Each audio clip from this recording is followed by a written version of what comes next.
సిద్దిపేట జిల్లా గజ్వేల్ పట్టణంలోని కాంగ్రెస్ పార్టీ కార్యాలయంలో మీడియా సమావేశం నిర్వహించారు. గజ్వేల్ కాంగ్రెస్ పట్టణ అధ్యక్షులు వంటేరు కొండలరెడ్డి. ఈ సందర్భంగా ఆయన మాట్లాడుతూ మా ఎక్స్ ఎమ్మెల్యే నర్సారెడ్డి పైన కొందరు అనుచిత వ్యాఖ్యలు చేస్తున్నారని, మైనంపల్లి వర్గీయులు కావాలని సోషల్ మీడియాలో దుష్ప్రచారం చేస్తున్నారన్నారు. కాబట్టి నియోజకవర్గ ప్రజలతో కాంగ్రెస్ పార్టీ కార్యకర్తలతో మమేకమై నాయకత్వం నిర్వహిస్తున్న నర్సారెడ్డిపై అనుచిత వ్యాఖ్యలు చేయడం ఖండిస్తున్నామన్నారు. కాంగ్రెస్ నాయకులు Sameer, market committee vice chairman Sardar Khan, Gadipalli Srinivas Narsareddy పైన అనుచిత వ్యాఖ్యలు చేస్తున్న మైనంపల్లి వర్గం తక్షణమే గజ్వేల్ నియోజకవర్గం వదలాలని, గజ్వేల్ నియోజకవర్గానికి రాకూడదన్నారు. వాళ్ళ మెదక్ నియోజకవర్గంలో ప్రచారం చేసుకోవాలని, మన సార్ పైన ఇలాంటి ప్రచారాలు చేసిన కార్యకర్తలు బుద్ధి చెప్పే రోజు దగ్గరలో ఉన్నాయన్నారు. 2018 నుంచి డీసీసీ అధ్యక్షులుగా పనిచేస్తున్న నర్సారెడ్డి పార్టీ బలోపేతానికి ఆయన ఆస్తులను కూడా లెక్క చేయకుండా అమ్ముకున్నాడని, పార్టీ కోసం పనిచేస్తూ సొంత ఆస్తులు కూడా అమ్ముకున్న నర్సారెడ్డికి కార్యకర్తల కృషి కోసం పార్టీ ముందు నడుస్తున్న ఆయనపై లేనిపోని నిందలు వేయడం సమంజసం కాదని, నర్సారెడ్డి జోలికి వస్తే ఎంతటి వారైనా ఉపేక్షించలేదని హెచ్చరించారు. కార్యక్రమంలో గజ్వేల్ కాంగ్రెస్ కౌన్సిలర్లు, నాయకులు, కార్యకర్తలు పెద్ద ఎత్తున పాల్గొన్నారు.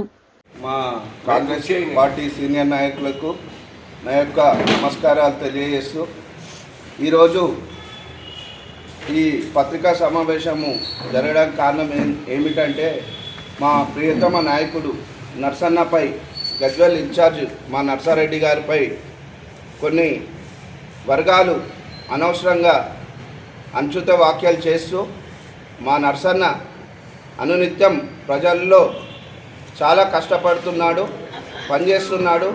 అతనిపై లేని పోని అబండాలు వేస్తూ మైనంపల్లి కొత్తగా ఇక్కడ లేని వర్గాలను మా గజ్వేల్ నియోజకవర్గం కాంగ్రెస్ పార్టీ ఆధ్వర్యంలో పార్టీ చాలా బలోపేతం జరుగుతుంటే చూసి ఓర్వలేక మైనంపల్లికి సంబంధించిన కొంతమంది వర్గం ఇక్కడికి వచ్చి పార్టీకి నష్టం వాళ్ళు చేకూరుస్తూ మా నర్సన్నని కోవట్టుగా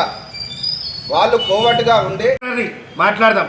ఈరోజు మాట్లాడితే దాడులు చేస్తాం, మాట్లాడితే ఫోన్లు చేసి బెదిరిస్తాం, మాట్లాడితే సోషల్ మీడియాలో అవాకులు చవాకులు వేస్తాం. ఇది కాదు, దమ్ముంటే 2018 నుంచి పార్టీని కాపాడింది ఎవరు? కాంగ్రెస్ పార్టీని ఈ స్థాయికి తీసుకొచ్చింది ఎవరు? రండి, బహిరంగ సవాలు కూర్చుందాం. అంతేగాని ఏదో చేస్తాం, వచ్చి దాడులు చేస్తాం, అదేంటే భయపడేది ఎవరు లేదు. 100% ఇక్కడ కూడా కార్యకర్తలు ఉన్నారు, మాకు కూడా నోర్లు ఉన్నాయి, మాకు కూడా చేతులు ఉన్నాయి. ఇలాంటి బెదిరింపులకు పాల్పడాల్సిన అవసరం లేదు. 100% రాబోయే రోజుల్లో కాంగ్రెస్ పార్టీ సారథిగా మా నర్సన్ననే ఉంటాడు. ఆయనను ఏదో ఈరోజు డిగ్రేడ్ చేస్తూ మీరు మాట్లాడినంత అనుచిత వ్యాఖ్యలు చేయరు. అది 10 ఏళ్ల నుంచి కాంగ్రెస్ పార్టీని కాపాడుకుంటూ వస్తుంది. ఎవరు సీఎం 10 సంవత్సరాలు బీఆర్ఎస్ ప్రభుత్వం ఉండి ఒక సీఎం ఉన్న ప్లేస్లో అతడు ఎంత స్ట్రగుల్ ఉండి పోరాడుతుండో అందరికీ తెలుసు. ఒక ఎమ్మెల్యేగా ఉండి కూడా అతని ఆస్తులేంది, ఇవాళ ఒక కౌన్సిలర్ సంపాదించుకుంటుండు కొన్ని కోట్లు. కొందరు అంటుండ్రు అరే పైసలు లంచాలు తీసుకుంటుండు, పైసలకు అమ్ముకుంటుండని. ఆయన ఆస్తులేంది, ఏ పదవి అనుభవించని ఆస్తులేంది ఇక్కడ లోకల్ ఉన్న వ్యక్తులకు తెలియదా?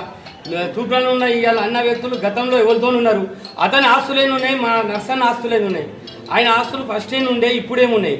పార్టీ గురించి, ప్రజల గురించి ఇవాళ మమేకమై పోరాడుతున్న ప్రజానాయకుడు మా నర్సన్న. 10 ఏళ్ల నుంచి పార్టీని కాపాడుతుంది. అధిష్టానం కూడా గుర్తించాలి. ఈరోజు తెలంగాణ రేవంత్ రెడ్డి ప్రభుత్వం ఏర్పడిన తర్వాత రేవంత్ రెడ్డి గారు ఏ నియోజకవర్గానికి ఆ నియోజకవర్గ ఇన్ఛార్జీలే కీకులని చెప్పడం జరిగింది, వాళ్ళే బాధ్యులని చెప్పడం జరిగింది. ఓడిపోయిన వాళ్ళే ఎమ్మెల్యేతో సమానమని ముఖ్యమంత్రి గారు పిలుపు ఇవ్వడం జరిగింది. దానికి తగ్గట్టే ఈరోజు అన్ని నియోజకవర్గాల్లో వ్యవహారాలు జరుగుతున్నాయి. గజ్వేల్ నియోజకవర్గానికి కూడా కాంగ్రెస్ పార్టీకి సుప్రీం మా నర్సారెడ్డి గారే. ఏ నియోజకవర్గంలో అయినా ఏ పదవి